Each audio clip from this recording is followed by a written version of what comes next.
Cleaning. Diamond can be taken apart for thorough cleaning.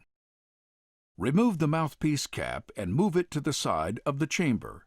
Then rotate the mouthpiece to the right and pull apart to disassemble. Remove the flexible adapter by gripping the end and tilting the top back.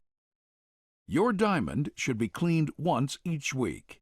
Agitate all the parts in warm soapy water using a mild dishwashing liquid for 1 minute. Then soak for 10 minutes. Rinse and shake out excess moisture and let air dry. When the parts are dry, reassemble diamond by aligning the mouthpiece onto the chamber. Rotate to lock. Replace the mouthpiece cap. Place the flexible adapter onto the chamber and push until it snaps on securely.